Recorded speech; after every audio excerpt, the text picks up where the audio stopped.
Okay, let's go down. Okay, so just to reiterate what Paul said, there are 60 credits to pass, 15 ungraded and 45 graded. The university will be interested in the 45 graded. So in terms of graded, it's pass, merit or distinction. And as Paul has said, they will ask you, or they will tell you, this is our requirement. You need 15 distinctions or 10 distinctions and 35 merits. They'll actually go through that. So when you're looking at what their requirements are, this is really relevant. So just to say here, 3 credits generally equals 1 submission. So say you did a literature unit on the novel, you would achieve 3 credits. So when they say 45 distinctions, that's for each unit worth 3. So what's 45 divided by 3? Anyone? Ooh. The 13. Nearly. 14. Nearly. You're getting warmer. 15. 15. Yes. Yeah, so what that would mean is generally you would have to do 15 units, so 15 submissions of work to achieve the 45 credits. So Okay. when you're reading that, that's what they're asking for. It'll be bigger numbers, but then we'll come in and we'll go, we're doing 20. And you'll go, what? But they want 60. But that's what it's about. It's 3 credits per unit. Well done, Lucy. So as I say, pass, merit, distinction. So just to give you an example, and we do have a unit that is 6 credits at the moment, if we keep that on. It's not the one on here, but this is just so here. We've got Intro to Literature 3 credits, Decay and Feudalism 6, Welfare State 3, Crime and Deviance 3, Sociology and Mass Media 3, and I've spelled distinction wrong there. So how many credits is this in total, first of all? So it's 1, 2, 3, 4, 5, 6 units. How many credits? Don't all leave it to Lucy. 21 altogether, 3, 6, 9, 12, 13, 15. 18? No. Nearly. 21. Yeah, 21. Okay, so when you're looking, you would need more units to have your 45, but this is how you start thinking about, okay, this is what they're saying. Okay, so 21 credits in total here. How many at distinction? 3, 6, Brilliant. 6. 6. Cracking. How many at pass? 7, 8, 9. Yeah, and how many at merit? 6. Yeah, spot on. So there's a little bit of maths that you're going to need to do. There is a UCAS calculator, but you won't need that until you're in the course. But this is really quite important for you to be able to understand what they're asking. Does that kind of make sense, how your credits for uni, when they're saying what the entry requirements are, links to what we do on the course? Yeah. Is that pretty clear? Okay. So, literature. I'm going to give you a very brief, Paul's going to show me up massively, a very brief intro to what we do on literature, and we're going to do a small task. So these are some of the things we've done in the past. So looking at novels, film, looking at newspaper articles in the media, poetry, going through Shakespeare, and some of the texts we've looked at, Kite Runner, Rabbit Proof Fence, Dracula, Handmaid's Tale, Hamlet. So have you heard of any of those? Yeah. Which ones? Handmaid's Tale. Dracula. Yeah. Shakespeare. Brilliant. This is a good start. Yeah. If any of you haven't read Kite Runner, read it. It's really good. Really good. We apply the text then or the film to the unit. So we have, for instance, reading literature through film, where we would compare a film to a book, exploring plays, Intro to Literature, where we compare different types of literature, fact, fiction. We've got the novel, we explore poetry. So they're the kind of things that you would look at on literature. And I don't think there's anyone here that's actually said, I really want literature and history. But even so, if you were to do the social science and humanities course, you would still be covering this. So there is, as Paul mentioned, there's a lot of reading up on theory, but there's also a lot of reading in terms of actual texts as well, because we study them in depth, we study them in detail. So I'm just going to give you a very, very light touch idea of something we would potentially do in the first Intro to Literature unit. Okay, can you all see that on the screen? Or would you rather I make it a bit larger? I can see it. Just moving my chat. Okay, so one of the first areas we look at in literature is to look at how different features work when discussing literature. So this is actually a headline in a newspaper article. I'll happily send you the rest of the article, but you might well rip it up, throw it in the bin, and get quite frustrated reading it. So this bit here, I hate this article. I know you do, Clodagh. So this bit here, this bit, in fact, let me just get my annotate. So this bit here is the article headline, Cutting Benefits is a moral mission like ending slavery, Ian Duncan Smith claims, in a vow to end Britain's welfare ghettos.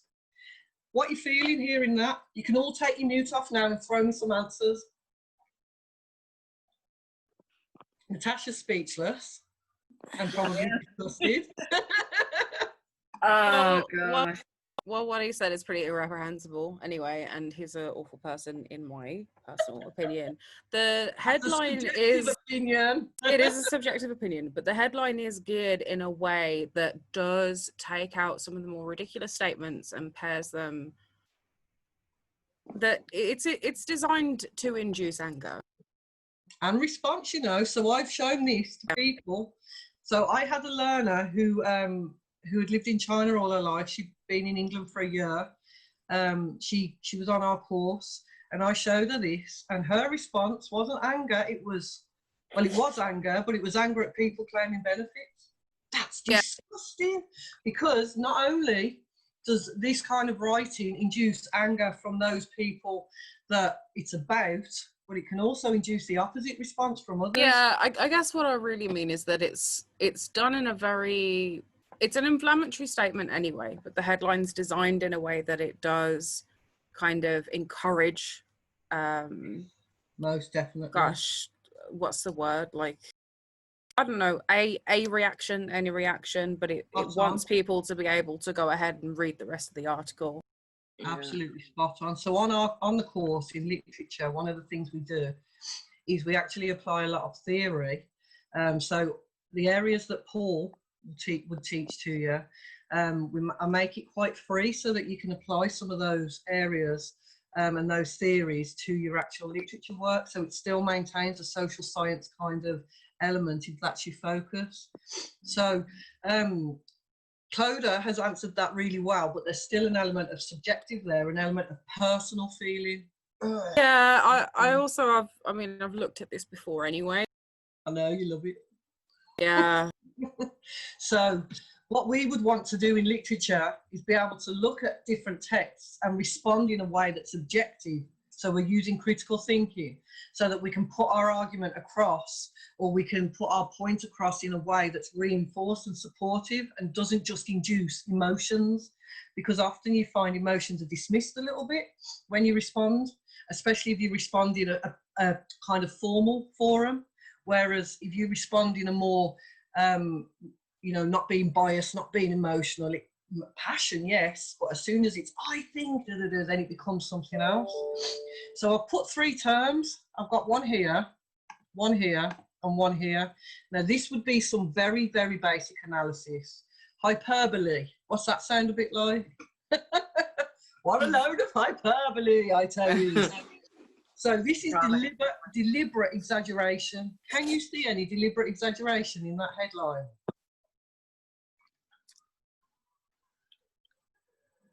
Like ending slavery, is that? Yes, spot on, Lucy. So cutting benefits is a mission, a moral mission like ending slavery. That is serious exaggeration, isn't it? So are we saying people on benefits are in the same situation as when although slavery is not ended anyway across the world, when slavery was ended in the cases that are being explained here? Is that the case? So what's the impact of that use of hyperbole there? It's definitely jaw-dropping. Isn't it just? If you didn't know and you thought cutting benefits is a moral mission like ending slavery, if you didn't know, what would you think about benefits? You Very, think it's very bad a thing. disaster or something? Yeah. And would you think it was a positive experience for people? No. No. If we close our eyes and visualise slavery, what do we see? What kind of things is that good? Is there a bad? Just conjures images of Ian Duncan Smith as a slave driver. Well, yeah, we conjures images of Ian Duncan Smith as we'd like to pick him or something, doesn't it? But if we were to visualise slavery and visualise, that was a subjective opinion, by the way, not at all. If we visualise this, we straight away can see. So to analyse text, now the more you do this and the more you look at the theories we pull, the more you're going to go everywhere, anywhere, television, billboards, something you're reading, the bus driving past, and the more it's going to hit you, how many messages are constantly delivered, and the more you can understand how it's done and the techniques that are used, the more you can challenge that, the more you can understand the root of it, its purpose, and you can challenge it. Okay, imagery. So this is visually descriptive or figurative language. So when you close your eyes, you picture it. Is there anything there that creates imagery?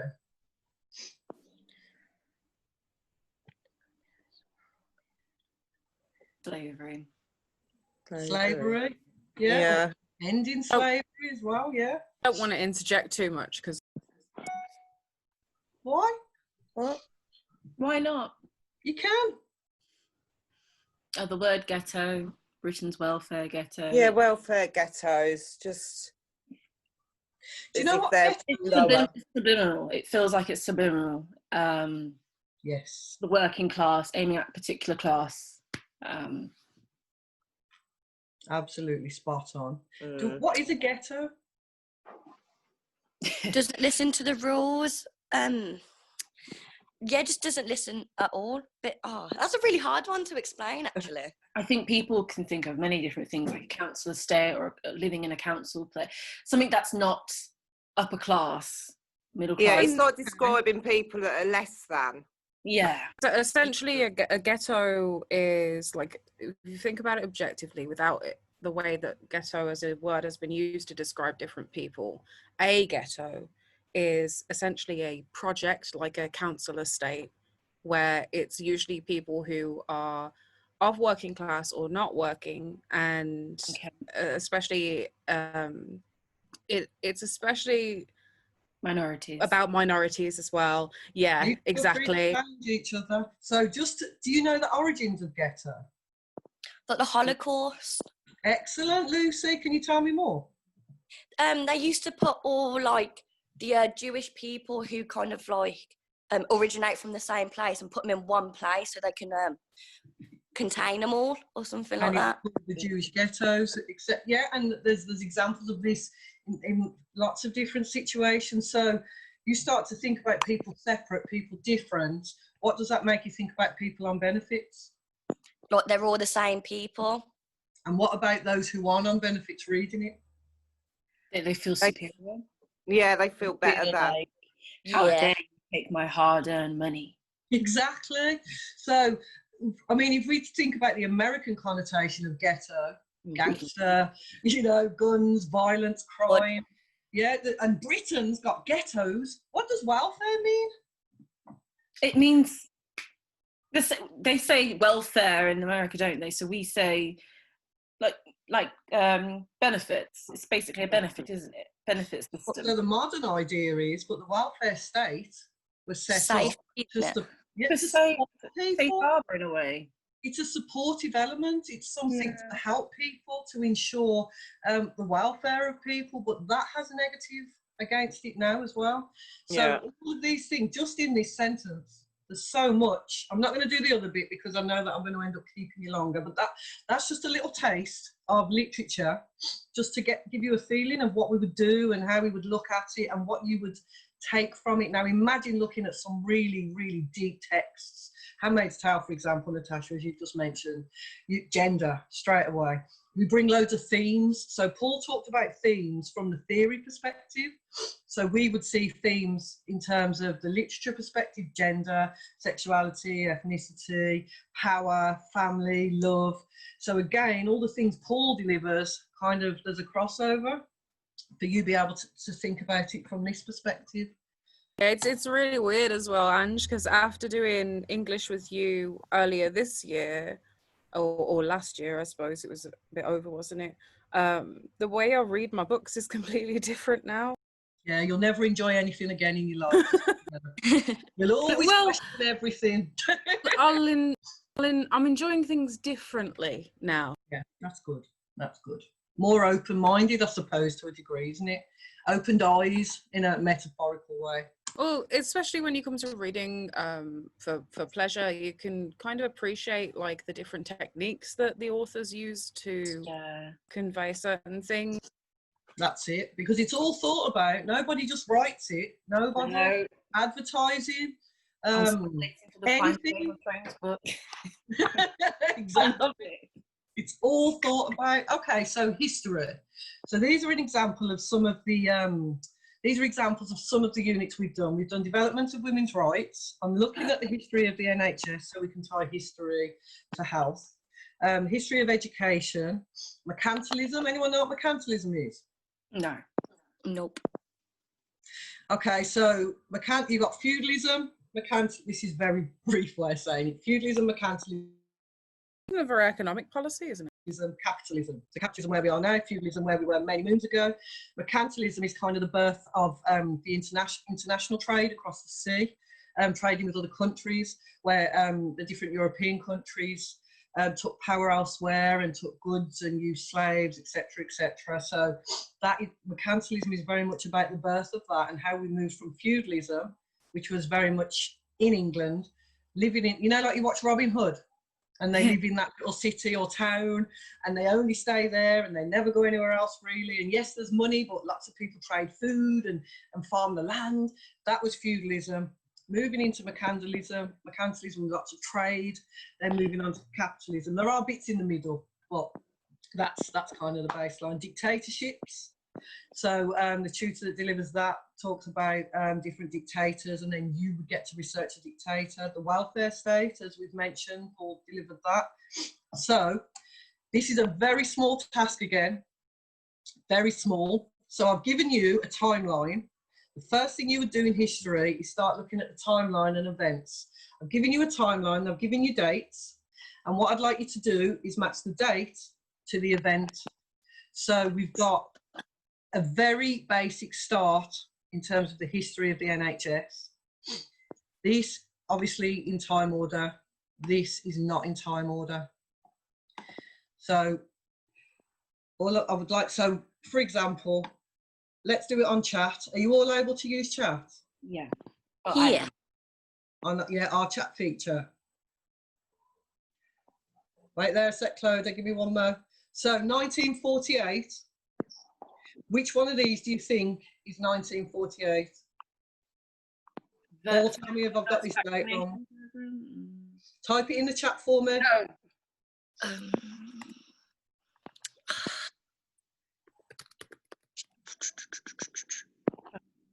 I did that privately, sorry. That's all right.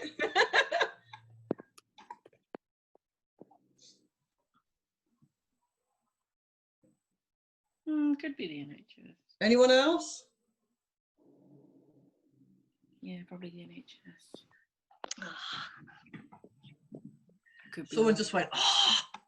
Change your answer. Yeah, so it was the birth of the NHS.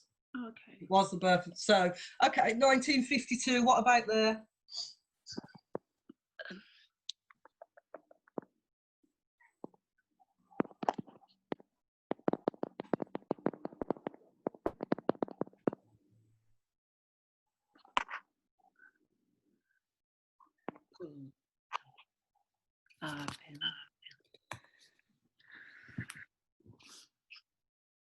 Okay, so 1952 was actually charges introduced. So charges for prescriptions, for example, small charges there. Okay, 1958. It will be the pill then. I can't remember. I've tried to read my teeny tiny.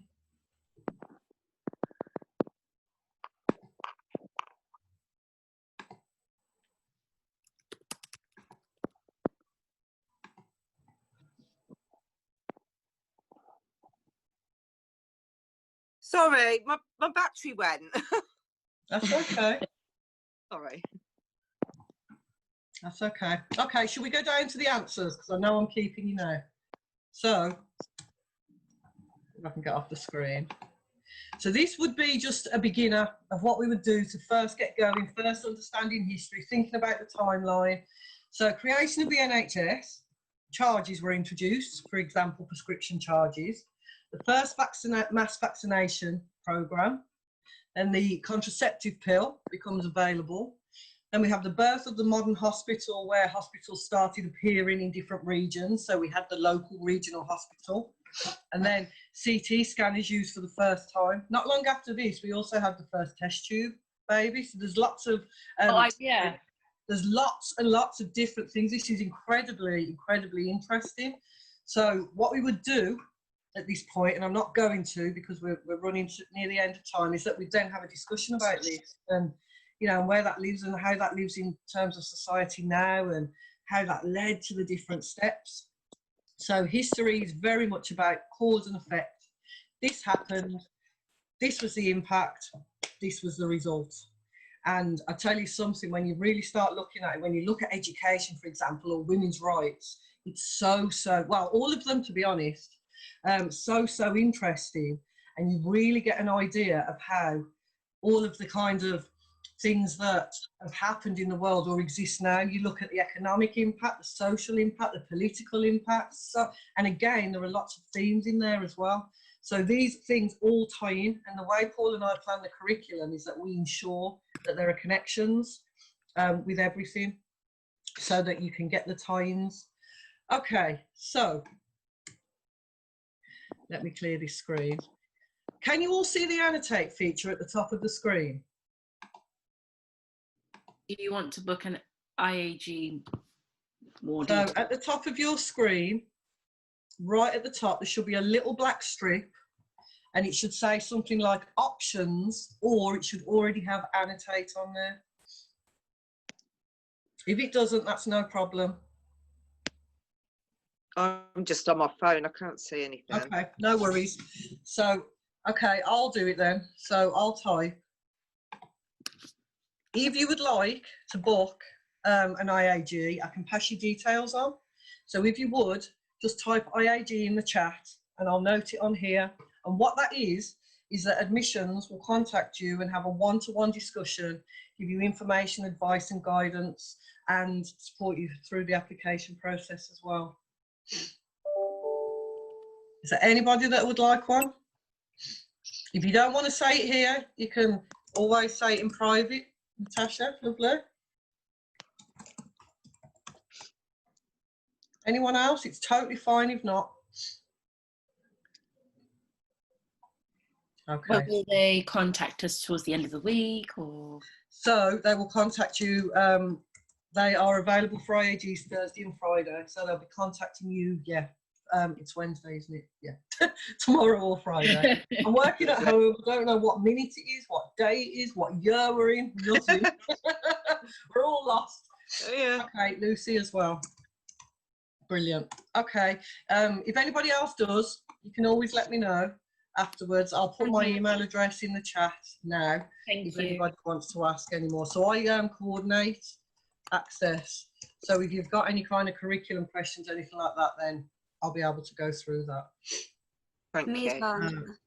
Right, I've put that. So what I would also say is that we also offer a support provision, and it's a little bit changeable at the moment because obviously we're in a different situation and we're working out how that's going to work. So nobody needs to share anything at this moment. If there's anyone with a diagnosed need, diagnosed learning need, anything like that, then they're the kind of things you can share on application when you have a discussion with myself and my colleague Arthur, who leads the pastoral element, or with admissions.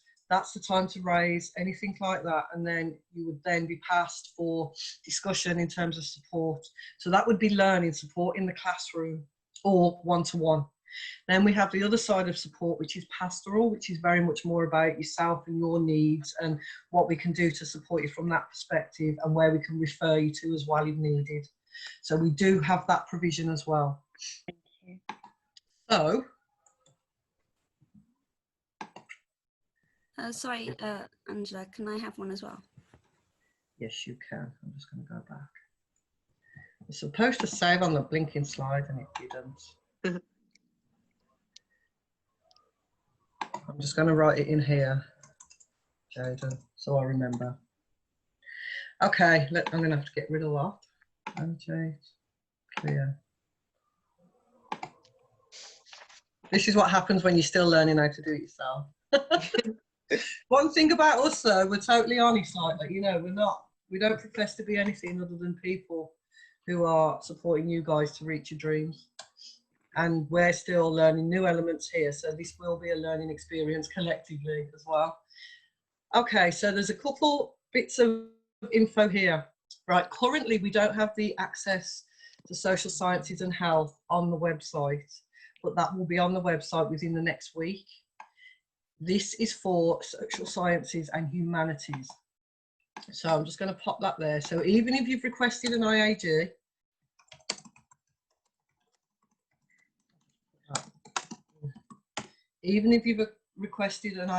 that's fine. Even if you've done that, you still can go directly to apply. So I will pass on who wants an IAG to admissions. However, if you would like to just speak to admissions, you don't want an IAG, or you do, but you've still got generic questions, then our admissions team are also there for general queries about access.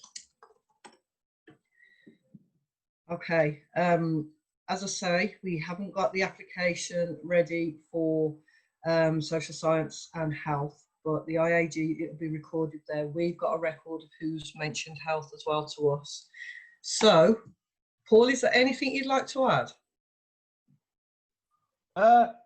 No, I think that was quite conclusive. Thanks, Angela. Just to say thanks to everybody for turning up, really, and Yeah. good luck in your futures. And if you do choose to do the access courses with us, it would be absolutely wonderful to welcome you to the college. Yeah, thanks. Yeah, it really will. Okay,